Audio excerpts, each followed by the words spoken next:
नमस्कार बंधुगण, जय श्री गणेश। भागवत महापुराण ओडिया चैनल आपण माननको स्वागत। आज आपण माननको पाई प्रस्तुत गणेश पुराण। एही पुण्य मासरे गणेश पुराण श्रवण करिबा किंबा पाठ करिबा द्वारा मनुष्य जीवनर समस्त विघ्न नाश हेबा सह अपार सुख समृद्धि और ज्ञान प्राप्ति होइथाय। एही मास हेउछि भगवान शिवंकर अति प्रिय मास। एही पवित्र समय रे तांको पुत्र प्रभु गणेशंक महात्म्य पाठ करिबा द्वारा शिव भगवानंकर परिवारर संपूर्ण आशीर्वाद मिलिथाय। प्रभु गणेश हेउछंती विघ्नहर्ता। श्रावण मासरे एही पुराण पाठ कले व्यवसाय चाकरी एवं परिवार रे आसुथिबा समस्त बाधा विघ्न दूर होइथाय। एही मासरे शिव परिवारर पूजा अत्यंत फलदायी। गणेश पुराण पाठ कले बा श्रवण कले माता पार्वती और महादेव प्रसन्न होई सुख शांति प्रदान करती।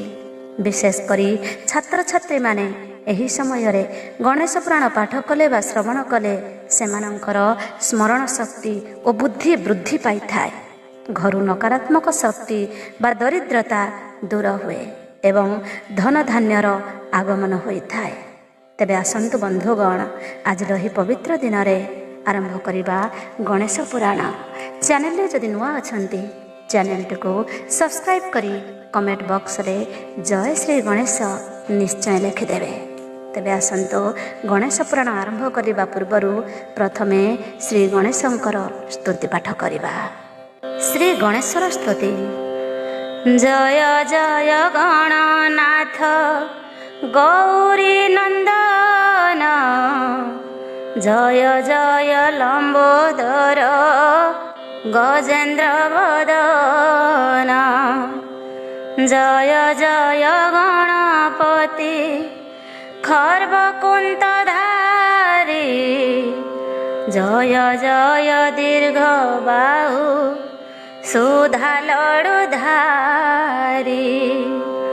जय जय मूषिक वाहन विद्याधर, जय जय सुंदर मूर्ति गणेश्वर, जय रत्नगिरिवासी कपिल द्विदान्त, जय जय चतुर्भुज सदाशिव सुत, महाकाय लक्ष्य स्वर्ण वर्ण गज कर्ण, विकट विघ्ननाशन संकट मोचन, खड्गधर धूमकेतु सोहे श्री चंदन, सकल देवतांकर अग्रे तो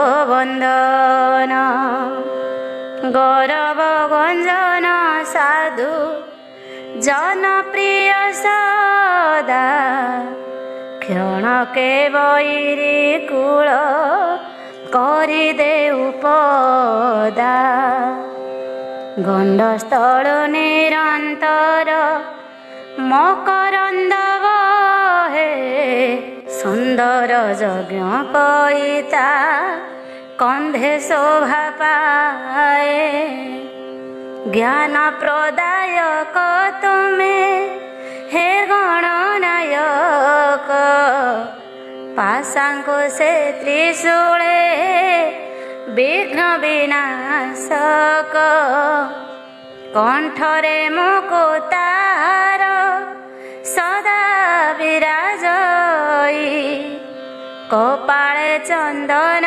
बिंदु सुंदर दिशई, पितांको द्वार निरोध कल जेते बेळे, काटी पकाइले शिर शिव सेते बेळे, सूर्य कोटि प्रकाशित भीम विनायक, रुद्र प्रिय ब्रह्मचारी अज्ञानी अंतक, शुद्ध सुवर्णर प्राय शरीर दिशई कर्ण जुगले कुंडल तेजे विराजई अजित जय वर्धन कारिदेव रूपी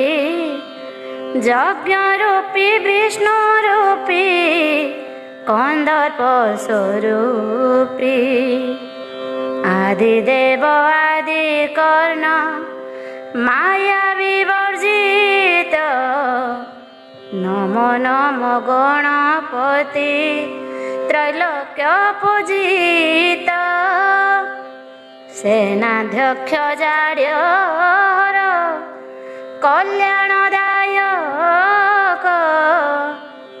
अंबिके अरविंद हे चंडी नायक ब्राह्मण प्रिय भक्त बंधु दयामय ज्ञानर गरिष्ठ देव त्रिलोक वंदनीय रक्त मंदार माल रे तनु विभूषित निश्चल अग्निवदन निर्गुण रक्त मेरु मंदर स्वरूप जार विश्वरूप भिन्नांजन सम प्रभु दंडी गजरूप रकत चंदन रक्त वस्त्र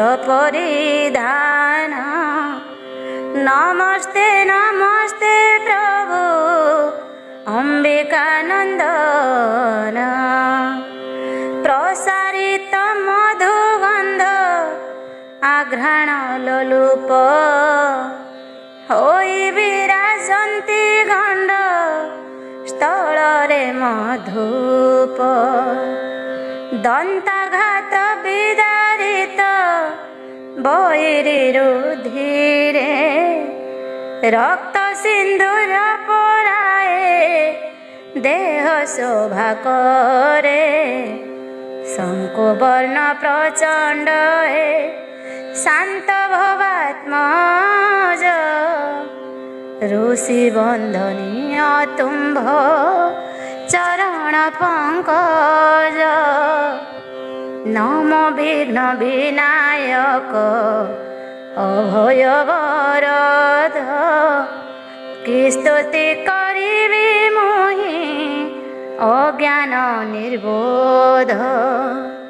हे प्रभु पार्वती मोते हे कृपा कर जन्मे जन्मे से बुथिबी पयर तुम्भर नाही मोर विद्या बुद्धि सहजे मूर्ख तब स्तुति करिबाकु नाही मोर सख्य दया कर आहे प्रभु गिरिजानंदन तोर चरण तले गली मु शरण। एबे आसंतो आरंभ करिबा गणेश पुराण। पूर्व अध्याय रे पढ़ुथिले नल राजांक चरित।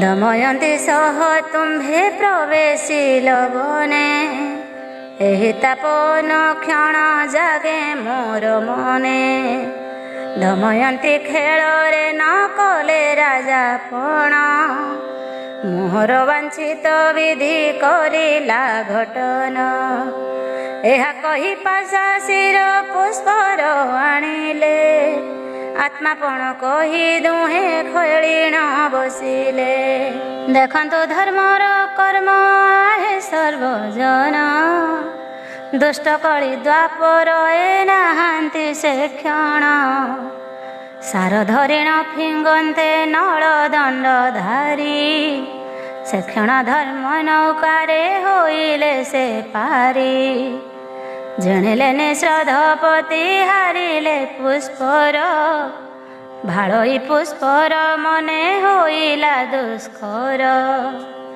ଏମନ୍ତ ବିଚାରି ତାର ଉଡ଼ଇ ଜୀବନ, ସର୍ବାଙ୍ଗ କମ୍ପେ ଲୋତକ ଜଳର ନୟନ। ସେ ଧାର୍ମିକ ଧର୍ମ ଭୀରୁ ଦୟାର ସାଗର, ଅନୁଜେ ଚାହିଁ ବୋଇଲେ ନଳ ଦଣ୍ଡ ଧର। ନଡର ପୁଷ୍କର ତୁମ୍ଭେ ନାହିଁ ତୁମ ଦୋଷ, ଯାହା କରିଛ ମନରେ ନ ହୁଅ ବିରସ। କଳି ଏହା କଲା ସବୁ ଦୈବ ନିବନ୍ଧନ, ପୂର୍ବ ପରି ରହି କର ହରଷିତ ମନ। ତୁମ୍ଭ ପ୍ରତି ପ୍ରୀତି ମୋର ଥିଲା ଯେଉଁ ପରି, ସନ୍ଦେହ ନ କର ସଦା ଥିବ ସେହିପରି। ଏହା ଶୁଣି କର ଯୋଡ଼ି ବୋଇଲେ ପୁଷ୍କର, ତବ କିରତି ଘୋଷିବେ ଦେବାସୁର ନର। ବହୁ ଦୋଷେ ଦୋଷୀ ମୁହିଁ ତା ସବୁ କ୍ଷମିଲେ, ତବ ତୁଲ୍ୟ କ୍ଷମାଶୀଳ ନାହିଁ ରବି ତଳେ। ଏହା କହିଣ ପୁଷ୍କର କରିଲେ ପ୍ରଣାମ, ଆଶ୍ୱାସ କରିଲେ ତାକୁ ନଳ ନରୋତ୍ତମ। ପାତ୍ର ମିତ୍ର ପଣ ଆଉ ନରଘର ପ୍ରଜା, ସର୍ବଲୋକେ ଆନନ୍ଦିତ ନଳ ହେଲେ ରାଜା। ଦ୍ୱିଜଗଣେ ପଠାଇଲେ ବୈଦର୍ଭୀ ଆଣିଲେ, ଦୀର୍ଘକାଳ ମହାସୁଖେ ରାଜତ୍ୱ କରିଲେ। ଏ ସମୟ ଶ୍ରୀ ଗଣେଶ ପ୍ରଭୁ ଦୟା କଲେ, ନଳ ଦମୟନ୍ତୀ ଭେଟ ତହିଁ କରାଇଲେ। ସକଳ ବିପଦ ଶୋକ ଗଲାଟି ଉଭାଇ, ରାଣୀ ଲଭି ନଳ ରାଜା ଅତି ସୁଖୀ ହୋଇ। ଗଣନାଥ ଦେବଙ୍କର ଏସନ ମହିମା, ପତି ଆଗେ ଦମୟନ୍ତୀ କରନ୍ତି ବର୍ଣ୍ଣନା।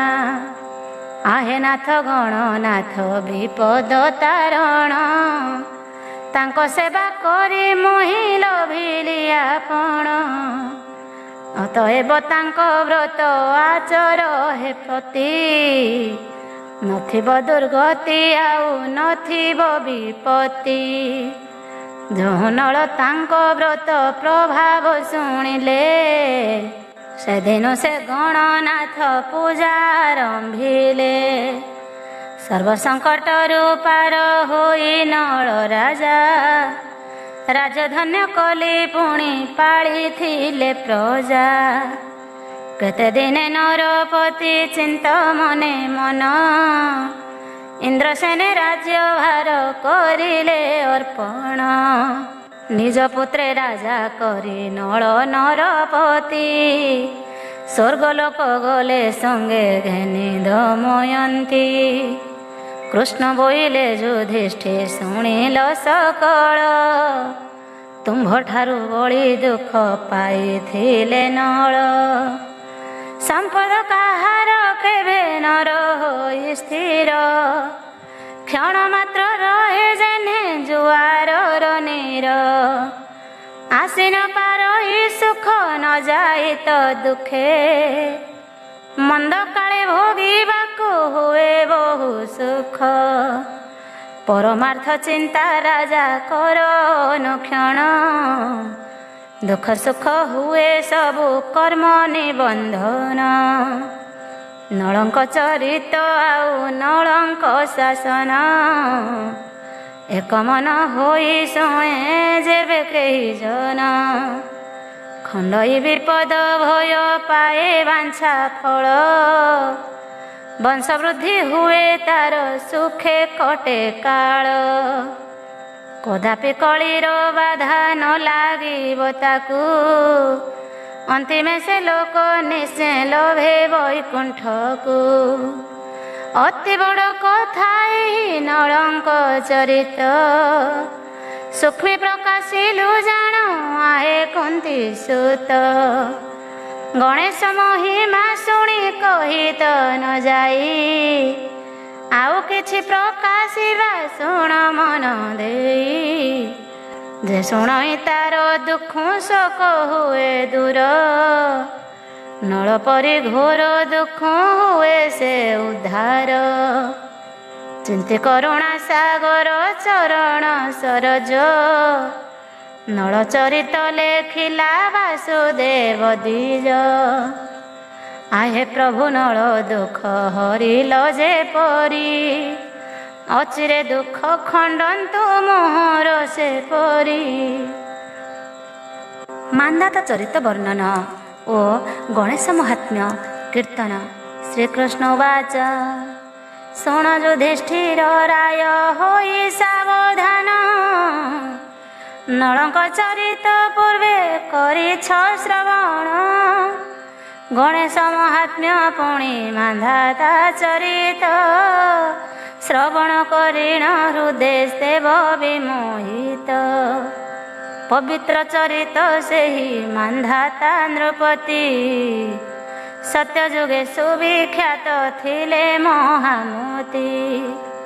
କୁଶଳ ଅଯୋଧ୍ୟା ଦେଶ ବୋଲି ଏ ଭାରତେ, ସୂର୍ଯ୍ୟବଂଶ ରାଜା ତହିଁ ଥିଲେ ଜଗତେ। ଧର୍ମନୀତି ରାଜନୀତି ପ୍ରଜା ରକ୍ଷା ରୀତି, ସୁନିୟମେ ସୁଶାସନେ ପାଳୁଥିଲେ ପୃଥ୍ୱୀ। ସୁକୀର୍ତ୍ତି ଅର୍ଜନ କରି ଯାଗ ଅନୁଷ୍ଠାନ, ସ୍ୱର୍ଗ ଆଉ ମର୍ତ୍ତ୍ୟ ଲୋକେ ଥିଲେ ମହୀୟାନ। ସେହି ସୂର୍ଯ୍ୟ ବଂଶେ ଜାତ ମାନ୍ଧାତା ରାଜା, ଧର୍ମନୀତି ଧରି ସୁଖେ ପାଳେ ଜନ ପ୍ରଜା। ତାଙ୍କ ରାଜୁତିରେ ଏକ ଦୁଷ୍ଟ ନିଶାଚର, ଧୁନ୍ଦସୁତ ନାମେ ସେହୁ ହେଲା ଅବତାର। ସକଳ ପ୍ରାଣୀଙ୍କୁ କଲା ବହୁ ହର ବୋର, ସର୍ବଜନ ପଦ ମାଡ଼ି ବସିଲା ସତର। ଜଣିଲା ପୃଥିବୀ ପୁଣି ସ୍ୱର୍ଗର ପାତାଳ, ତ୍ରିଭୁବନେ ଏକ ଛତ୍ରୀ ହେଲା ସେ ଭୂପାଳ। ସୁର ନର ଲାଗ ଲୋକେ ଦେଲା ବହୁ ଦୁଃଖ, ପୃଥିବୀ ଅସହ୍ୟ ଭାର ପାଇଣ ବିମୁଖ। ଦେଖି ଏହା ସର୍ବଦେବେ କରନ୍ତି ବିଚାର, କି ଉପାଏ ଅସୁର ହୋଇବ ସଂହାର। ଏ ସମୟ ସୁର ଗୁରୁ ଦେବ ବୃହସ୍ପତି, ସକଳ ଦେବଙ୍କୁ ତହୁଁ ଶୁଣାଏ ଭାରତୀ। ଶୁଣ ଆହେ ଦେବଗଣ ଆମ୍ଭର ବିଚାରେ, ମାନଧାତା ମହାରାଜ ଅଛି ପୃଥିବୀରେ। ତାଙ୍କ ସମ ମହାଯୋଦ୍ଧା ନାହିଁ ତ୍ରିଭୁବନେ, ଧର୍ମନୀତି ଅନୁସରି ପାଳେ ପ୍ରଜାଗଣେ। ଧୁନ୍ଦସୁତ ନିଶାଚର ସହିତ ଯେବେ କି, ବିବାଦୀ ହୁଅନ୍ତେ ତେବେ ମାରନ୍ତେ ପାପୀକି। ଯେଉଁପରି ସେ ରାକ୍ଷସ ମରିବ ନିଶ୍ଚୟ, ଆମ୍ଭ ସୁବିଚାରେ ଏହା ଅଟେ ଉପାୟ। ମାନ୍ଧାତାଙ୍କ ପାଶେ ଏବେ ଚାର ଆମ୍ଭେ ଯିବା, ରାକ୍ଷସ ମରଣ ନୀତି ତାଙ୍କୁ ବୁଝାଇବା।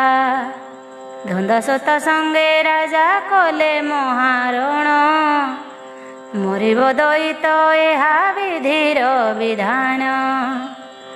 ଏସନ ବିଚାର ଶୁଣି ସର୍ବସୁର ଗଣ, ଭୃଗୁଙ୍କ ସହିତେ ଗଲେ ଅଯୋଧ୍ୟା ଭୁବନ। ଗୁରୁଙ୍କ ସହିତେ ଗଲେ ଅଯୋଧ୍ୟା ଭୁବନ। ମାନ୍ଧାତା ସନ୍ନିଧି ସର୍ବ ବୃତ୍ତାନ୍ତ କହିଲେ, ଶୁଣି ସେ ନୃପତି ବଡ଼ ବିସ୍ମିତ ହୋଇଲେ। ବୋଇଲେ ହେ ଦେବ ଗୁରୁ କି ଉପାୟ ମୁହିଁ, ସେ ସୁରଦ୍ରୋହୀକୁ ବଳେ ଯାଇ ମାରିବହିଁ। ସେ ଉପାୟ ମୋତେ ଦାନ କର ଦେବ ଗୁରୁ, ମାରିବି ଦଇତ ନିଶ୍ଚୟ କେହୁ ରକ୍ଷା କରୁ। ତହୁଁ ଦେବ ଗୁରୁ ତାଙ୍କୁ କହିଲେ ସଧୀରେ, ଶୁଣ ମହାରାଜ ପୂଜା ଗଣେଶ ବିଧିରେ। ଗଣନାଥ ବ୍ରତ ଏବେ ଆବର ନୃପତି, ଯେ ବିଧି ଶୁଣାଇ ଦେଲେ ତହୁଁ ବୃହସ୍ପତି। ସେ ବିଧି କି ଅନୁସରି ରାଜା ବ୍ରତ ପାଳି, ଗଣନାଥ ଉପାସନା କଲେ ତାଙ୍କୁ ଭାଳି। ଭକ୍ତି ଭରେ କେତେ କାଳ ପୂଜି ଗଣପତି, ପାଇଲେ ବଳ ବିଭୂତି ସେଇ ନରପତି। ମହାବଳେ ବଳିଆନ ମାନ ଧତା ହୋଇ, ଧନ୍ଦସ୍ୱତ ସଙ୍ଗେ ତହୁଁ ଯୁଦ୍ଧ କଲେ ଯାଇ।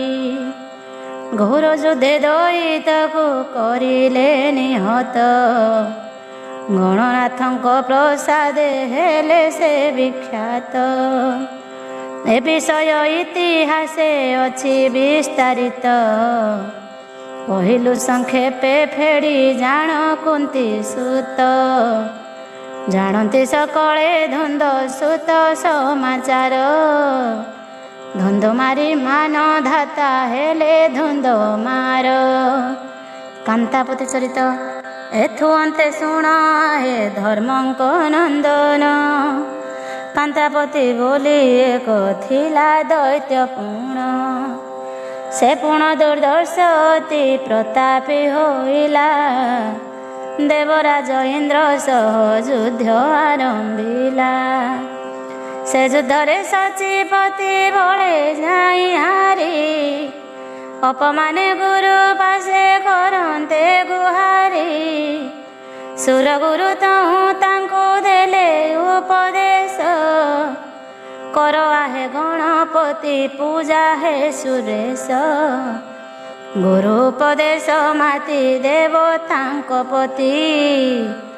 ଗଣେଶ ଚତୁର୍ଥୀ ବ୍ରତେ ବଳାଇଲେ ମତି, ସେ ବ୍ରତର ଫଳେ ଇନ୍ଦ୍ର ହେଲେ ପରାକ୍ରମୀ। ମାଇଲେ କାନ୍ତ୍ରାସୁରକୁ ବଜ୍ରାଙ୍କୁଶ ଘେନି। ତ୍ରିପୁରାସୁର ବଦ୍ଧ ଚରିତ ଆଉ ଏକ କଥା ଏବେ ଶୁଣ ଯୁଧିଷ୍ଠିର, ଯାହା ଶୁଣିଲେ ତୁମ୍ଭର ଦୁଃଖ ହେବ ଦୂର। ଦିନେ ମହାଦେବଙ୍କୁ ଯେ ପଡ଼ିଲା ସଙ୍କଟ, ତ୍ରିପୁର ଅସୁର ତାଙ୍କୁ କଲା ଛଟପଟ। ବିଷ୍ଣୁ ଆଦି ତ୍ରୟୋବିଂଶ କୋଟି ଦେବେ ମିଳି, ମହାଦେବଙ୍କ ସନ୍ନିଧେ କଲେ ଯାଇ ଅଳି। ତ୍ରିପୁର ନାମକ ଏକ ଅସୁର ଜନମୀ, ତ୍ରିପୁର ଧ୍ୱଂସିଲା ରକ୍ଷା କର ଆହେ ସ୍ୱାମୀ। ବ୍ୟାପିଛି ଶରୀର ତାର ବ୍ରହ୍ମାଣ୍ଡ ମଧ୍ୟରେ, ତ୍ରିପୁର ଯାକ ଗିଳିଛି ଆମ୍ଭ ସହିତରେ। ତା ଉଦରେ ସ୍ୱର୍ଗ ମର୍ତ୍ତ୍ୟ ପାତାଳ ସମସ୍ତ, ଜିନକୂପେ ପଡ଼ି ଯଥା ହେଉ ଅସ୍ତବ୍ୟସ୍ତ। ରକ୍ଷା କର ତୁମ୍ଭେ ପ୍ରଭୁ ବ୍ରହ୍ମ ସନାତନ, ଦେବଦେବ ମହାଦେବ କରୁଣା ନିଧାନ। ତୁମ୍ଭ ବିନା ଏ ସଙ୍କଟ କରିବ କେ ରକ୍ଷା, ଜଗତର ପିତା ମାତା ଦିଅ ପ୍ରାଣ ଭିକ୍ଷା। ଏସନ ଦେବଙ୍କ ସ୍ତୁତି ଶୁଣି ମହେଶ୍ୱର, ତ୍ରିଶୂଳ ଶିଖରେ ଧରି ହୁଅନ୍ତେ ବାହାର। ପଳାଇଲା ସେ ଅସୁର ମୃଗ ରୂପ ଧରି, ଗୁଡ଼ାଇ ଅଛନ୍ତି ପଛେ ଦେବ ଶୂଳଧାରୀ। ଚତୁର୍ଦ୍ଦଶ ବ୍ରହ୍ମାଣ୍ଡରେ ବାୟୁ ପରକାରେ, ଘୋରଇ ଅସୁର ତାକୁ କେହୁ ଧରି ପାରେ। ଗୋଡ଼ାଇ ଗୋଡ଼ାଇ ଶିବ ହୋଇ ଅଶକତ, ଶେଷ ଧନ ଶୂଳ ଛାଡ଼ି ହେଲେ ମୂର୍ଚ୍ଛାଗତ। ଏସନ ଦେଖି ଭବାନୀ ମୃଦୁ ହାସ କରି, ପରଶିଲେ ପତି ଅଙ୍ଗେ ସିଞ୍ଚି ସ୍ନେହ ବାରି। ଗିରିଜା କମଳ କର ସଞ୍ଚାଳନ ପରେ, ଚେତି ଉଠ ମହାଦେବ ଜାଣିଲେ ସତରେ। ଏ ଭବାନୀ ଚିତ୍ତ କ୍ଷିପ୍ତ ଅଟେ ସେ ତ୍ରିପୁର, ତେଣୁ ମୋର କରେ ଧରା ନଦିଏ ଅସୁର। ଅସାଧ୍ୟ ଜାଣିଣ ଶିବ କହିଲେ ଗୋ ସତୀ, ତ୍ରିପୁର ସୁନ୍ଦରୀ ତୁହି ହରୁ ସର୍ବଶକ୍ତି। କି ଉପାୟ ମୃଗ ରୂପୀ ଅସୁର ମରିବ, ତିନି ପୁର କେଉଁ ରୂପେ ରକ୍ଷା ଗୋ ପାଇବ। ଏହା ଶୁଣି ଭଗବତୀ କହିଲେ ସସ୍ମିତେ, ଆହେ ନାଥ ଗଣପତି ପୂଜ ଏକ ଚିତ୍ତେ। ଗଣନାଥ ପୂଜା ତହୁଁ କରିଲେ ଶଙ୍କର, ମହାଶକ୍ତି ଧର ହୋଇ ମାରିଲେ ଅସୁର। ସେଦିନ ସେ ତ୍ରିପୁରାରୀ ନାମ ବୋଲାଇଲେ, ଅଭୟବର ପରଶୁ ମୃଗ ହସ୍ତ ହେଲେ। ତାରକାସୁର ବଦ୍ଧ ଚରିତ। ପୁନରପି କଥା ଶୁଣ ହେ ଧର୍ମ କୁମର, ତାରକା ନାମକ ଥିଲା ପ୍ରତାପୀ ଅସୁର। ତା ପ୍ରତାପେ ତ୍ରିଜଗତ ହେଲା ଥରହର, ଇନ୍ଦ୍ରାଦି ସକଳ ଦେବେ ହେଲେ ତା କିଙ୍କର। ସେ ପ୍ରଚଣ୍ଡ ମହାକୋପୀ ଜିଣିଲା ବ୍ରହ୍ମାଣ୍ଡ, ଭୟ ସର୍ବ ପ୍ରାଣୀଙ୍କର ନ ଫିଟିଲା ତୁଣ୍ଡ। ଦେବତା ମନୁଷ୍ୟ ନାଗ ପଶୁ ପକ୍ଷୀ ଜୀବ, ପ୍ରତାପୀ ଅସୁର ତେଜେ ଜେହ୍ନେ ଗତ ଜୀବ। ବ୍ରହ୍ମା ବିଷ୍ଣୁ ରୁଦ୍ର ଇନ୍ଦ୍ର କାହାରି ହସ୍ତରେ, ନ ମରିବ ସେ ଅସୁର ବ୍ରହ୍ମାଙ୍କ ବରରେ। ଏପରି ତପସ୍ୟା କରି ଲଭିଛି ସେ ବର, ତେଣୁ ଏ ଜଗତେ ନାହିଁ ତାର କାର ଡର। ତାର ଉପଦ୍ରବେ ସର୍ବ ଜଗତ ସଂହାର, ହେଲା ପରି ଶଙ୍କା କଲେ ଦେବାଦିନିକର। ପୃଥିଦେବୀ ଟଳ ଟଳ ତା ପାଦ ସଞ୍ଚାରେ, ମୋର ଶିଖର କି ଭାଙ୍ଗି ପଡ଼ିବ ହୁଙ୍କାରେ। ପାତାଳରେ ବାସୁକୀର ମୁଣ୍ଡ ବ୍ୟଥା କଲା, ତ୍ରାହିରବେ ଭୂମିକମ୍ପ ଗର୍ଜନ ଛାଡ଼ିଲା। ଚତୁର୍ଦ୍ଦଶ ବ୍ରହ୍ମାଣ୍ଡରେ ସର୍ବଜୀବମୟ, ଆର୍ତ୍ତସ୍ୱରେ ଡାକ ଦେଲେ କରି ମହାଭୟ। ଆହେ ଆର୍ତ୍ତତ୍ରାଣ କୃପା ସିନ୍ଧୁ ଜଗନ୍ନାଥ, ରକ୍ଷା କର ଏ ସଙ୍କଟ ହୋଇଲୁ ନାଥ। ଅତି ଭାର ନ ସହିଣ ପୃଥିଦେବୀ ଗଲା, ଦେବଗଣ ସହ ବ୍ରହ୍ମା ସଦନେ ମିଳିଲା। ଜଣାଇଲେ ସର୍ବେ ଏକ ମୁଖେ କରି ସ୍ତୁତି, ହେ ପରମ ଜ୍ୟୋତି ବହୁ ନିର୍ଗୁଣ ମୂରତି। ଗୁଣାତୀତ ହୋଇ ନିଜେ ସ୍ୱରୂପେ ଅନନ୍ତ, ଅବ୍ୟକତ ବ୍ରହ୍ମ ରୂପେ ନିତ୍ୟ ଅବସ୍ଥିତ। ସୃଷ୍ଟି ସ୍ଥିତି ଲୟ ଆଦି ଏ ଜଗତେ କ୍ରିୟା, ପ୍ରକୃତି ପରମ ଯାର ନାମ ଅଟେ ମାୟା।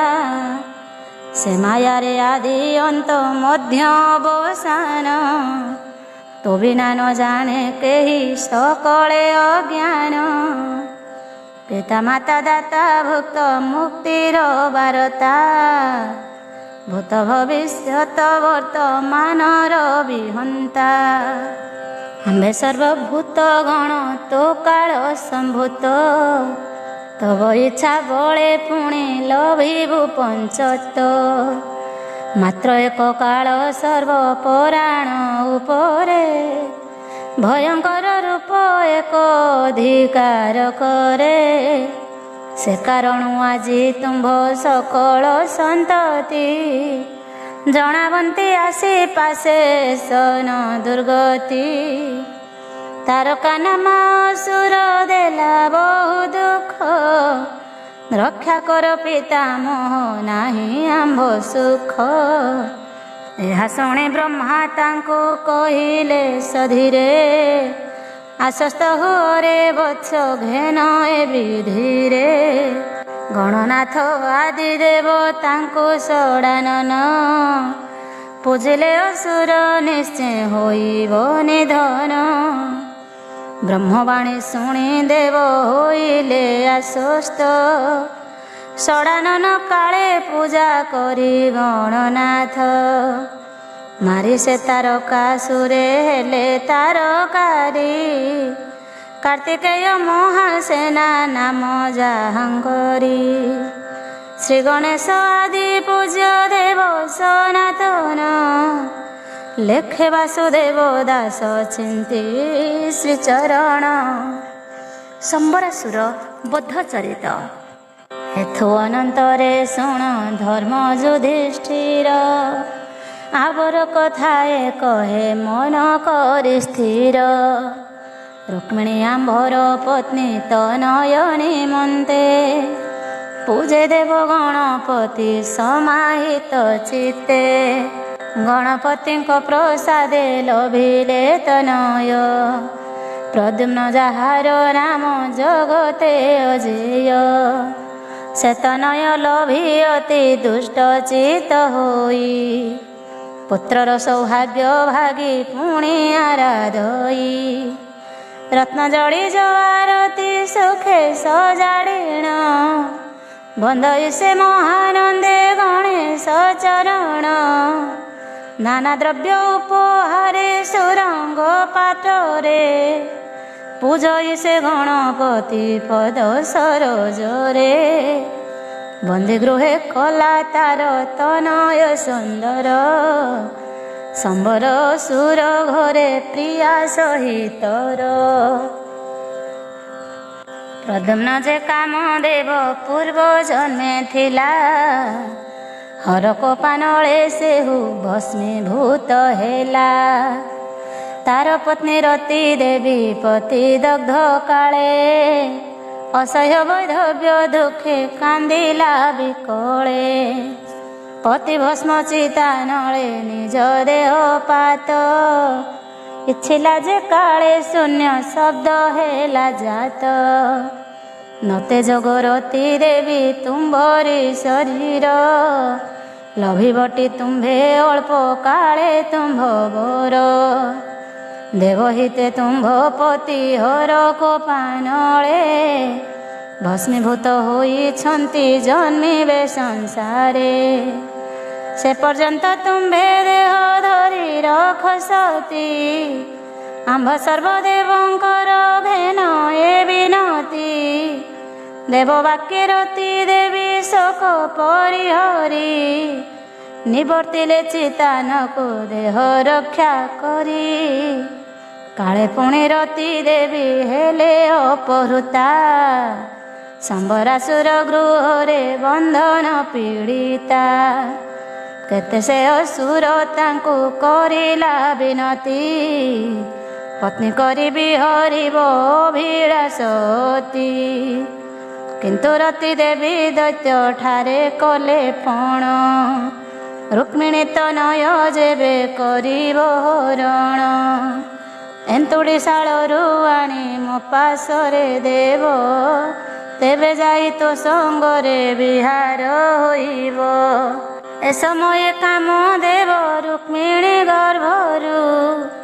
ଜନ୍ମିଣ ଭୂତଳେ ପଡ଼ି କୁଆଁ କୁଆଁ କରୁ। ଚୋରାଇ ସମ୍ବରାସୁର ସୁନେ ଘେନି ଗଲା। ରତି ପାଶେ ନେଇ ତାକୁ ସମର୍ପଣ ଦେଲା। ସଯତନେ ରତି ଦେବୀ ପାଳେ ନିଜ ପତି। ଏଣେ ଯେ ରୁକ୍ମିଣୀ ପୁତ୍ର ନ ଦେଖି କାନ୍ଦନ୍ତି। ନାରଦ ମହର୍ଷି ବାକ୍ୟେ ଧୈର୍ଯ୍ୟ ଧରି ରହେ। କାଳାନ୍ତରେ ପୁତ୍ର ପ୍ରାପ୍ତି ଆଶା କରିଥାଏ। ଗଣେଶ ଅର୍ଚ୍ଚନେ ପୁତ୍ର ମୁଖ ମାତ୍ର ଦେଖି। ଶୋକେ ପୁଣି ବହୁଦିନ ହୋଇଲା ନିର୍ମାଖି। ପୁନଶ୍ଚ ଗଣେଶ ପୂଜା କରି ମନାସନ୍ତି। ପୁତ୍ର ସହ ପୁତ୍ର ବଧୂ ପାଇବି ଝଟତି। ଏବର ତାହାକୁ ଯହୁଁ ଦେଲେ ଗଣପତି। ଆନନ୍ଦେ ଅପେକ୍ଷା କରେ ସେ ବର ଯୁବତୀ। ଆସିଲା ସମୟେ ପୁଣି ରତିପତି କୋଳେ। କହିଲା ହେ ନାଥ ଏବେ ଚାଲ ପିତା କୁଳେ। ତୁମ୍ଭ ମାତା ପିତା ଏବେ ଝୁରନ୍ତି ତୁମ୍ଭଙ୍କୁ। ମାରିଏ ସମ୍ବରାସୁର ଯିବା ଦ୍ୱାରକାକୁ। ଗଣନାଥ ପ୍ରସାଦରୁ ମାରି ସେ ଅସୁର, ସମ୍ବରାସୁର ନାମ ବହି ଗଲେ ଯଦୁପୁର। ରୁକ୍ମିଣୀ ତନୟ ମୁଖ ଦେଖି ସୁଖୀ ହେଲେ, ପୁତ୍ରବଧୂ ଦ୍ୱାରକାରେ ଘେନିଣ ରହିଲେ। ଏତେ କଷ୍ଟ ଉଦ୍ଧାରନ୍ତା ଯେଉଁ ଗଣପତି, ତାଙ୍କ ପାଦେ ଭକ୍ତି ରଖ ନଥିବ ଦୁର୍ଗତି। ନୀଳଧ୍ୱଜ ରାଜା ଚରିତ। ଶ୍ରୀହରି ଏସନ ବାଣୀ କହି ଯୁଧିଷ୍ଠିରେ, ଗଣେଶ ବିଭୂତି ପୁଣି ବଖାଣିଲେ ଧୀରେ। ଶୁଣ ଆହେ ଧର୍ମପତି ଅପର କାଣୀ, ଶୁଣନ୍ତେ ତୁମ୍ଭର ପାପ ଯିବ ବୈତରଣୀ। ମହିଷାବେତି ନଗରୀ ଅଟେ ସୁଖଧାମ, ସେ ନଗରେ କରଇ ବାସ ଏକ ଦ୍ୱିଜବର।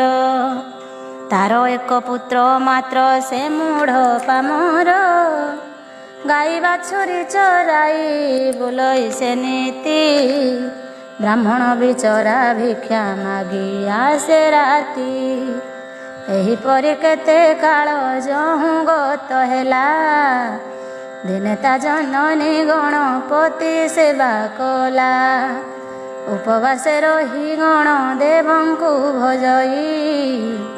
ଆହେ ଗଣନାଥ ମୋତେ ଦୁଃଖ ଦିଅ ନାହିଁ, ମୋତେ ପୁତ୍ର ଦେଇଅଛ ଦିଅ ଜ୍ଞାନ ଭାବ। ସ୍ୱାମୀ ମୋର ଭିକ୍ଷା କରି ଯେବେ କି ଆଣିବ, ତେବେ ଆମ୍ଭେ ତିନି ପ୍ରାଣୀ ବଞ୍ଚିବୁ ନିୟତ। ନୋହିଲେ କଷ୍ଟରେ ଦିନ ଜୀବଟି ଆମ୍ଭ ତ। ତୁମ୍ଭେ ଆଦିନାଥ ପ୍ରଭୁ ବିଘ୍ନ ବିନାଶନ, ଆମ୍ଭ କଷ୍ଟ ଫେଡ଼ ଏବେ ଦେଇ ଜ୍ଞାନ ଧନ। ଏସନ ପୂଜିଣ ଦ୍ୱିଜ ରମଣୀ ନମୟୀ, କିଛି ଦିନ ପରେ ଦ୍ୱିଜ ସମ୍ପତ୍ତି ଲଭଇ। କିଛି କିଛି ଜ୍ଞାନ ଲାଭ କଲା ତା ନନ୍ଦନ, ରାଜଦରବାରେ ଯାଏ ଛାଡ଼ି ଗୋଚାରଣ। ନୀଳଧ୍ୱଜ ସଭାକୁ ସେ କରେ ଗତାୟତ, ତାଠାରେ ରାଜାଙ୍କ ପ୍ରୀତି ହୋଇଲା ବହୁତ। ଦିନୁ ଦିନ ରାଜ ଅନୁଗ୍ରହ ପାଇ ଅତି, ସେ ଦ୍ୱିଜ ବାଳକ ମନୁ ଛାଡ଼ିଲା ଯେ ଭୀତି। ଗର୍ଭଦମ୍ଭ ଅଭିମାନ ବଢ଼ିଲା ତାହାର, ରାଜାଙ୍କ ସନ୍ତୋଷେ ଯହୁଁ ପାଏ ଅଧିକାର। ରାଜା ପୁଣି ନ ଦେଖନ୍ତି ତାକୁ ଯେଉଁ ଦିନ, ସେଦିନ ନୃପତିଙ୍କର ନ ରୁଚଇ ଅନ୍ନ। ଯେଦିନ ସେ ଦ୍ୱିଜ ସୁତ ନ ଯାଏ ସଭାକୁ, ନିଦନ ମାଡ଼େ ନ ରୁଚେ ଭୋଜନ ରାଜାକୁ। ବହୁ ଅଧିକାରୀ ବୋଲି ବିପ୍ରସୁତ ଜାଣି, ଅତିଶୟ ମନ ହୃଦେ ହେଲା ଅଭିମାନୀ। ଦିନେ ତା ଜନନୀ ଗଣନାଥ ବ୍ରତ ସାରି, ପୂଜା ଉପସାର ଗିରି ହସ୍ତେ ଘେନି କରି। ଗଣେଶ ପୂଜନେ ଭକ୍ତି ଭରେ ଦିଏ ମନ, ଏ ସମୟ ସେହି ପୁତ୍ର କଲା ଗମନ। କହିଲା ମାଲୋ ମୋତେ ଲାଗେ ବଡ଼ କ୍ଷୁଧା, ଦିଅ ଖାଇବାକୁ ବେଘ୍ରେ ଜାଣି ତୋର ଶ୍ରଦ୍ଧା। ଜନନୀ କହି ପୁତ୍ର ଶୁଣ ମୋ ବଚନ, ପୂଜା ସାରି ଦେବି ତୋତେ ଉତ୍ତମ ଭୋଜନ। କିଛି କ୍ଷଣ ଧୈର୍ଯ୍ୟ ଧର ନ ହୁଅ ବ୍ୟାକୁଳ, ମାତା ବାଣୀ ନ ଶୁଣି ସେ କରିଲା କନ୍ଦଳ। ରସ ଭରେ ମାତା ଆଗେ ହୋଇ ଉପସ୍ଥିତ, ଗଣେଶ ପ୍ରତିମା ଗୋଟି ଯେ ହୁଏ ପୂଜିତ। ପଦାଘାତ କରି ତାକୁ ଦେଲା କଗଡ଼ାଇ, ପଟମୂର୍ତ୍ତି ମାତା କରୁ ନେଲା ଛଡ଼ାଇ। କ୍ରୋଧେ ମାତାଙ୍କୁ ସେ ବହୁ ଝିଙ୍ଗାସିଣ କହି, ପୂଜା ଛାଡ଼ି ମାତା ବସିର ସେ ମୁଖ ନୁଆଇଁ। ସେ ଦୁଷ୍ଟ ବାଳକ ପୂଜା ଦ୍ରବ୍ୟ ମାନ ନେଇ, ଘର କୋଣେ ରଖିଦେଲା ମାତା ତହୁଁ କହି।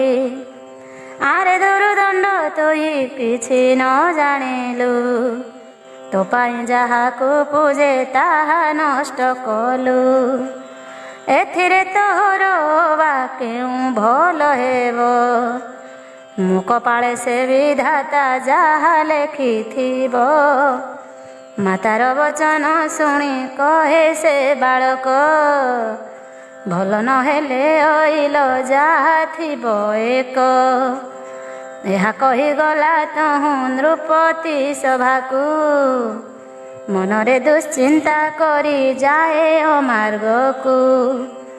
ପୁତ୍ର ଯିବା ଦେଖି ମାତା ହୋଇ ସୁଦୁଃଖିତା, ପୂଜା ସଜାଡ଼ିଲା ପୁଣି କରି ଇଷ୍ଟ ଚିନ୍ତା। ପର ଯୋଡ଼ି ଗଣପତି ପଦେ ଦେଇ ମନ, ପୁତ୍ରର ମଙ୍ଗଳ ପାଇଁ କରିଲା ସ୍ତବନ। ଆହେ ଦେବ ଗଣନାଥ ବିଘ୍ନ ବିନାଶନ, ଅଜ୍ଞାନ ବାଳକ ଦୋଷ କରନ୍ତୁ ଖଣ୍ଡନ। ସର୍ବ ଅପରାଧ ଯେବେ ପୁତ୍ର କରିଥାଇ, ସ୍ନେହ ଆଶୀର୍ବାଦେ ତାହା କ୍ଷମ ହେ ଗୋସାଇଁ। ତାପର ତା ମାତା ପୂଜା ସାରି ଦୁଃଖେ କହେ, ତେଣେ ପୁତ୍ର ଉପବାସେ ରାଜଦ୍ୱାରେ ଯାଏ। ରାଜସଭା ମାର୍ଗ ହୁଡ଼ି ଯାଏ ଉଆସକୁ, ପ୍ରବେଶି ଦେଖୋଇ ରାଜା ରାଣୀ ପହୁଡ଼କୁ। ଏହା ଦେଖି ମହାଭୟ କରେ ସେ ବାଳକ, ଫେରିଲା ତର ତରରେ ମନେ ଅଛି ଦକ। ସେ ଦକରୁ ମନେ ଭ୍ରାନ୍ତି ଯହୁଁ ଉପୁଜିଲା, ଆପଣା ପାଦୁକା ତହିଁ ଚିହ୍ନି ନ ପାରିଲା। ରଜା ପାଦୁକାକୁ ଘେନି ଅଇଲା ପଳାଇ, ପିତା ପାଶେ ଉପସ୍ଥିତ ହେଲା ବେଗେ ଯାଇ। ଉଷା କାଳେ ରାଜା ରାଣୀ ପହଡ଼ରୁ ଉଠି, ପାଦୁକା ଲାଗି ହେବାକୁ ଯହୁଁ ଦେଲେ ଦୃଷ୍ଟି। ନୃପତି କହିଲେ ମୋ ନୁହେଁ ପରିତ୍ରାଣ, କାହାର ପାଦୁକା ଏଠି ଅଇଲା କେଶନ। ରାଣୀ ତହୁଁ କହେ ପ୍ରଭୁ ମୋତେ ଜଣା ନାହିଁ, ଶୁଣିଥିଲି ଦ୍ୱିଜ ସୁତ ଆସେ କାହିଁ ପାଇଁ। ନୀଳଧ୍ୱଜ ରାଜା ଏହା ଶୁଣି ମନ ମାରି, ହକାରିଲେ କଟୁଆଳେ ଯାଅ ବେଗ କରି।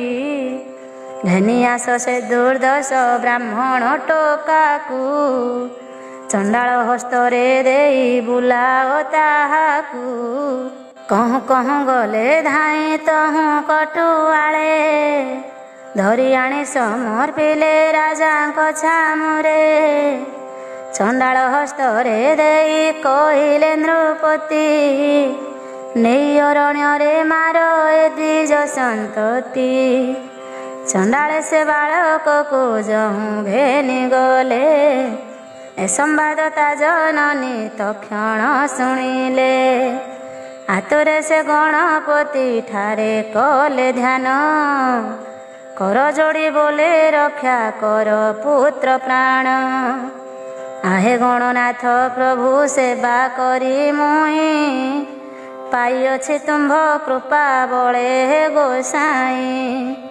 ରକ୍ଷା କର ମୂତ୍ର ପ୍ରାଣ ରାଜା ଆଦ୍ରେଶରୁ, ତୁମ୍ଭ ବିନା ନାହିଁ କେହି ରଖେ ସଙ୍କଟରୁ। ମାତାର ବିନତି ଶୁଣି ଗଜପତି, ବିପ୍ର ରୂପ ଧରି ଗଲେ ନୃପତିର କତି। ନୀଳଧ୍ୱଜ ରାଜା ତାଙ୍କୁ ଦେଖି ଦିବ୍ୟ ରୂପ, ବିନୟରେ ଭକ୍ତି ଭରେ ପ୍ରଣମି ସ୍ୱରୂପ। ଆଶୀର୍ବାଦ କରି ବିପ୍ର ଶୁଣାଏ ନୃପଙ୍କୁ, କାହିଁ ପାଇଁ ଦେଶ କର ସେ ଦ୍ୱିଜ ସୁତକୁ। କିଛି ଦୋଷ ନାହିଁ ତାର ଶୁଣ ନୃପରାଣ, ନିରପରାଧ ବାଳକ ନ ଶୋଭେ କୃପଣ। ନମାର ନମାର ଆହେ ଦୟାଳୁ ନୃପତି, ଅବିଚାର ନ କରନ୍ତୁ ନ ଘଟୁ ବିପତ୍ତି। ଏତେ ବିପ୍ରସ୍ତୁତ ପୁଣି ବାଳକ ନିର୍ଦୋଷୀ, ବ୍ରହ୍ମ ହତ୍ୟା ବାଳ ହତ୍ୟା ପାପେ ନ ଦୋଷୀ। ଗଣରୂପୀ ଆଗନ୍ତୁକ ଦ୍ୱିଜ ବାଣୀ ଶୁଣି ମନରେ ନୃପତି ଭୟ କରି ଚିନ୍ତେ ପୁଣି କି କଲି ମୁଁ ବିପ୍ରସୂତ ଦୋଷେ ଦଣ୍ଡିଲି କୁଆଡ଼େ କାହିଁ ନେଲେ ଖୋଜ ଯେବେ ବୁଲି ସେହି କ୍ଷଣି ଚାର ଗଣେ ଆଦେଶନ୍ତେ ନୃପ ବାୟୁ ବେଗେ ଗଲେ ଖୋଜି ଜହିଁ ବୋଧସ୍ତୂପ ଦେଖିଲେ ସେଠାରେ ବିପ୍ରସୂତ ଚିହ୍ନ ନାହିଁ କଟୁଆଳେ କହିଲେ ସେ ବିପ୍ରସୂତ କାହିଁ ବୋଧକାରୀ ବୋଲେ ଆହେ ଥିଲା ସେଠାରେ ଏକ୍ଷଣି କାହିଁ ଉଭାଇ ଗଲା ସମ୍ମୁଖରେ ଖୋଜି ପୁଣି ଗଲେ ବିପ୍ର ଆଳୟ ତୁରନ୍ତ ଦେଖିଲେ ସେ ବିପ୍ରସୂତେ ଗୃହେ ଉପଗତ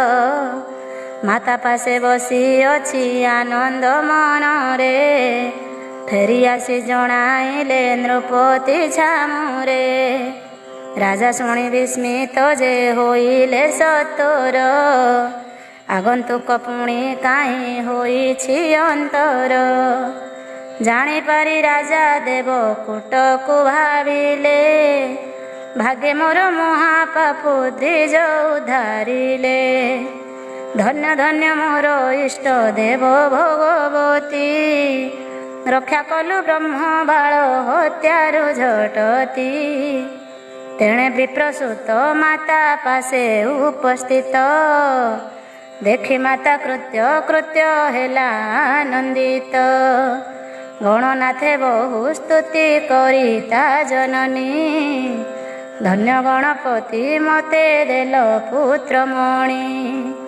ବୋଧଭୂମି ଠାରୁ ମୋର ପୁତ୍ର ଉଦ୍ଧାରିଣ ଦେଲ କୃପା ବହି ଏବେ କଲି ମୁଁ ଦର୍ଶନ ତୁମ୍ଭର ଅସୀମ ଦୟା କି ବର୍ଣ୍ଣିବ ଦେବ ମୁହିଁ ତ ବଳା ମୋରେ କୃପା ଦୃଷ୍ଟି ଥିବ ପୁଣି ସେ ବାଳକ ନୃପ ଘରେ ଆସେ ଯାଏ ନୃପତି ତାଠାରେ ବହୁ ପ୍ରୀତି କରିଥାଏ ମାତ୍ର ସେ ବ୍ରାହ୍ମଣ ଟୋକା ଅତି ମନ୍ଦମତି ନ ବୁଝଇ ଗଣପତି ମହିମା କେମିତି ଶୁଣ ହେ ଧର୍ମସୂତ କାରଣ ତାହାର ସେ ବାଳକ ବ୍ୟବହାର ନୁହଁ ମଧୁର ଦିନେ ରାଜପୁତ୍ର ଆସେ ଦ୍ୱିଜସୂତ ଘର ଏ ସମୟ ଆସି ମିଳେ ସେ ଦ୍ୱିଜ କୁମାର ମୁଖ ଧୌତ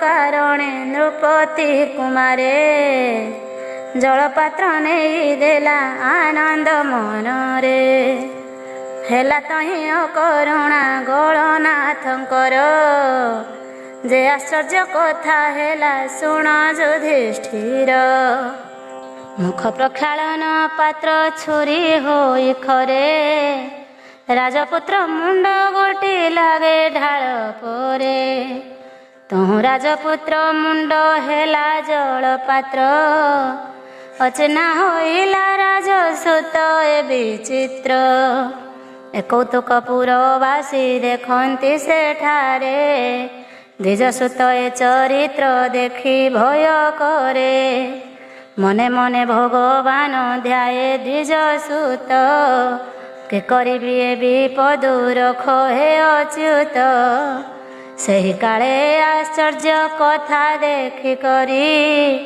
ସକଳେ କହିଲେ ହେଲା ଯାଦୁଗରୀ ଚାଲ ଯିବା ରାଜା ଆଗେ କହିବା ସକଳ ବ୍ରାହ୍ମଣୀ ସୁତ ମାରିଛି ରାଜାର ଦୁଲାଳ ଏହି କଥା ଜଣାଇଲେ ରାଜାର ଛାମୁରେ ଶୁଣି ନୃପ ଘୋର ଦୁଃଖେ ବୋଲେ କ୍ରୋଧ ଭରେ ମାର ମାର ସେ ବ୍ରାହ୍ମଣୀ ସୁତକୁ ସତୋର ସେ ଶଠ ନିର୍ଲଜ ଦୁଷ୍ଟ କାହିଁ ଅଛି ଦୋର ତା ମୁଖ ଯେପରି ମୁହିଁ ନ ଦେଖଇ ଆଉ ମାର ତାକୁ ସେ ଦୁର୍ଦାନ୍ତ ପ୍ରାଣରେ ନଥାଉ ଏପରି ରାଜ ହୁକୁମ ଶୁଣିଲେ ଯେ କ୍ଷଣି ଚିତ୍କାର କରି ଧାଇଁଲେ ଲୋକ ସେହି କ୍ଷଣି ଏ ସମ୍ବାଦ ଯହୁଁ ତାର ପାଇଲା ଜନନୀ व्याकुल होई चिंतिला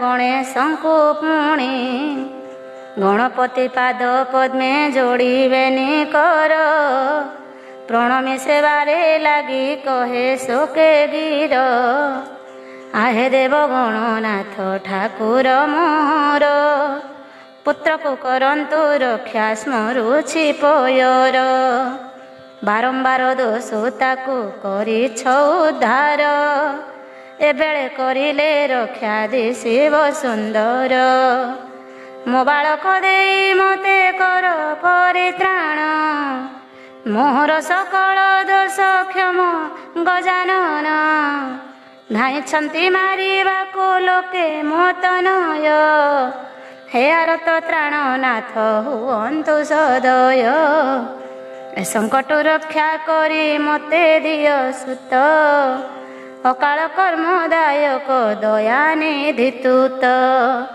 ए आरत बाणी शुणी देव गणपति निज रूप धरी तही प्रवेश झटती ब्राह्मणे कूले बोइले कि तु लोड़ जाणु नाही तो पुत्र कर्म एबे पोड़ जे जे कर्म करई ता फल से पाए तार बिना अन्य केही पाइबो गो माए तोर पुत्र करी अछि जे परी करम तार प्रतिफल से ही पाइबो ए धर्म मते तो ही पूजा करू ताहार निमित्ते से तो मते न चिन्हिला नाही कदाचिते से दिन से मोह प्रति चरण प्रहार करिगला से फल से पाए बहु बार से दुष्ट बालक तोर नितांत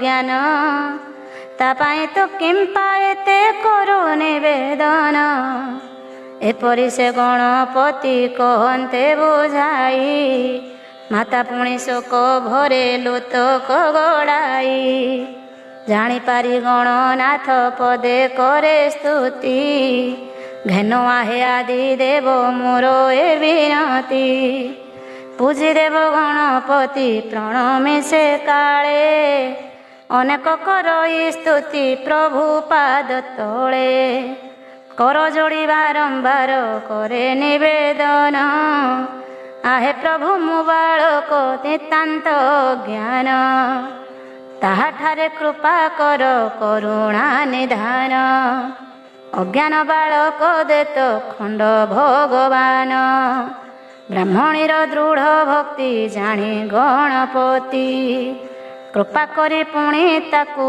आश्वासी कहती नकर क्रंदन आगो दिज सीमंतिनी तोर भक्ति बळे पुत्र पाइबु एक्षणी चंडाल हस्त छड़ाई आणिबु निश्चय अबाध्य तो बाल पुओ देबु अथय ଏହା कही गणपति आसिले सेठाकू जहि द्विज सुत थिला से बद्ध भूमि को चंडाल गण को देखी कहे गणनाथ के कारण शिशु मुंड काटी बहे सुत यह शुणी सर्वदूते कले निवेदन ए आंभराज कुमार करी निधन ए कारण यह मुंड काटी निश्चय शुणी गणनाथ बोले हुओ तुम्भ थय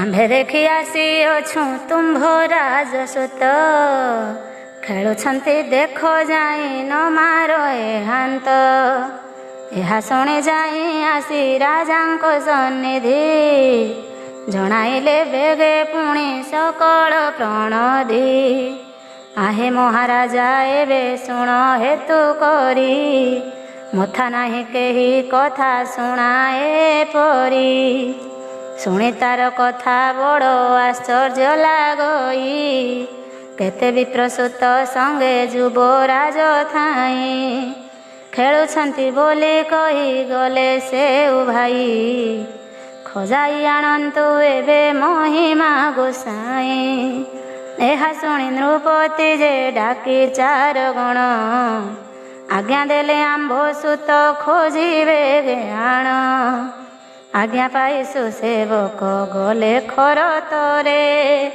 राजसूतंकु आनिले नृपति छामुरे पुत्र मुख देखी राजा हेले आनंदित चंद्र भवे जेन्हे वारानिधि पुलकित तहु सुगट मान को राजा आज्ञा देले बेगे जाई देख कहीं द्विज शिशु नेले चंडाले जेबे कि मारुथिबे से बालक मना करी घेनी आसन देई धमक दूते शुणी धाई गले अरण्य भितरे ब्राह्मणी तो नय आसे माता संगतरे ଏହା ଦେଖି ରାଜା ପୁଣି ହୋଇଲେ ବିସ୍ମିତେ ଅତି ସମାଦର କରି ନମିଲେ ତୁରନ୍ତେ ବ୍ରାହ୍ମଣୀର ପାଦ ଧୋଇ ମସ୍ତକେ ଲଗାଇ ଆସନେ ବସାଇ ଧୀରେ ବଚନ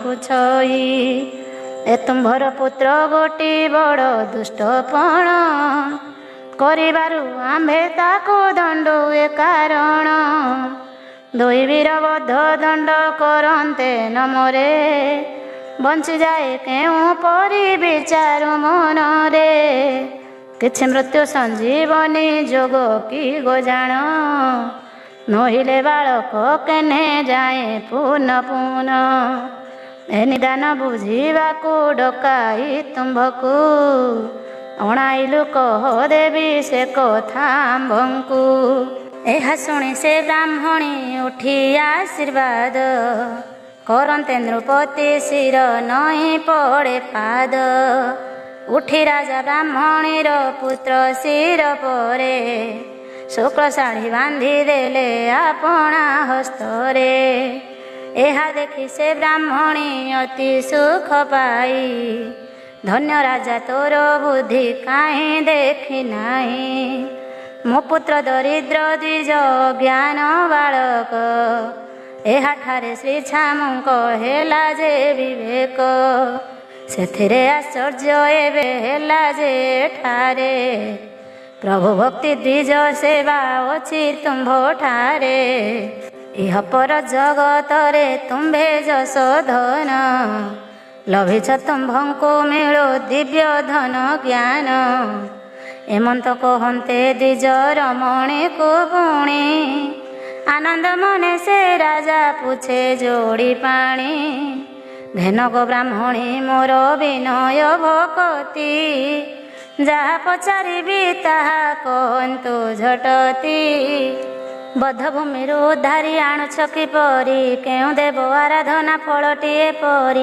ଜାଣିଥିଲେ ଅନୁଗ୍ରହ କରିବ ଆମଙ୍କୁ ପୂଜିବ ଅବଶ୍ୟ ସତ୍ୟ କହିଲୁ ତୁମ୍ଭଙ୍କୁ ଏହା ଶୁଣି ସେ ବ୍ରାହ୍ମଣୀ କହେ ନୃପତିଙ୍କି ଶୁଣ ନୃପ ପୂଜେ ମୁହିଁ ଶ୍ରୀ ଗଣପତିଙ୍କି ତାଙ୍କୁ ପୂଜା କରି ନୀତି ସର୍ବବାଧା ହରି ସକଳ ଦୁର୍ଗତି କଷ୍ଟ ଯାଉଅଛି ତରି ଆହେ ମହାରାଜ ତୁମ୍ଭେ ପୂଜ ଗଣପତି ଧ୍ୟାନ ଧରି ଏକନିଷ୍ଠେ ହୋଇ ସ୍ଥିର ମତି ପ୍ରସନ୍ନ ହୋଇବେ ସେ ଅନାଦି ଗୋସାଇଁ ସର୍ବବାଧା ବିଘ୍ନ କଷ୍ଟ ଜୀବଟି ମିଳାଇ ଏ ବଚନ ଶୁଣି ରାଜା ହୋଇ କୃତକୃତ୍ୟ ସତ୍ୟ ସତ୍ୟ ବ୍ରାହ୍ମଣୀ ଗୋ କହିଲ ଯା ସତ୍ୟ ତବ ବାଣୀ ଶିରୋଧାର୍ଯ୍ୟ କରୁଛି ତ ମାଏ ସେହି ଦେବ ଗଣନାଥ ଅନାଦି ଗୋସାଇଁ ପୂଜିବି ଆଜ ତାଙ୍କ ପଦ୍ମପଦ ଧାଇ ତେବେ କେଉଁ ବିଧିରେ ସେ ଦେବଙ୍କୁ ପୂଜିବି ସେ ବିଷୟ ବୁଝାଇ ଗୋ ଦିଅ ମହାଦେବୀ ତହୁଁ ସେ ବ୍ରାହ୍ମଣୀ ଅତି ହରଷ ଅନ୍ତରେ ମହାରାଜାଙ୍କୁ ବଢ଼ାଇ ଦେଲେ ଟି ସତରେ ନୀଳଧ୍ୱଜ ରାଜା ଧୀରେ ପାଇ ଉପଦେଶ ବ୍ରାହ୍ମଣୀର ପାଦ ତଳେ ନୁଆଇଁ କରି ମାଥ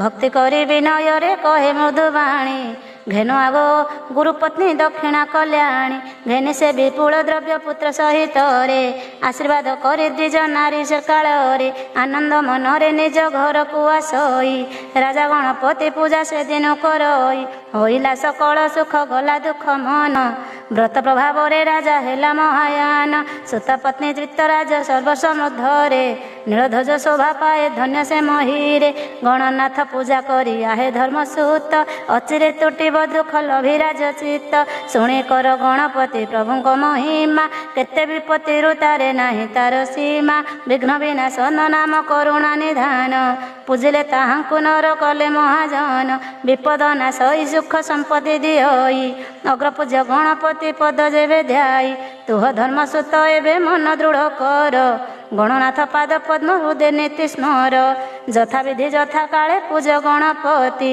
ଘୁଞ୍ଚିବ ଏ ବନବାସ କ୍ଲେଶର ଦୁର୍ଗତି, ଶତ୍ରୁ ଭୟ ଜୀବ ରାଜ୍ୟ ପ୍ରାପତି ହୋଇବ, ଅଖଣ୍ଡ ବିଭୂତି ଲଭି ସୁଖେ ବିଳସିବ, ଏସନ ମହାତ୍ମ୍ୟ ଗାଥା ଶୁଣାଇ ଶ୍ରୀପତି, ଯୁଧିଷ୍ଠିର ମନ ମଧ୍ୟ କରିଲେ ବସତି, ଆହେ ଦେବ ନାରାୟଣ ମୋ ଗୁହାରି ଶୁଣ, ଧର୍ମ ଯୁଧିଷ୍ଠିରେ ଦେଇ ଯେଉଁ ମନ୍ତ୍ର ପୁଣ, ସେହି ବିନାୟକ ମନ୍ତ୍ର ଜପୁ ଏପା ମୋର, ନିତ୍ୟ ନୈମିତ୍ତିକ କାମ୍ୟ କର୍ମେ ନିରନ୍ତର, ବିପ୍ରକୂଳେ ଜନ୍ମ ମୋର ସେଉଠି ସାର୍ଥକ, ଭକ୍ତ ହରିଦାସ କହେ ହେ ଗଜ ମସ୍ତକ।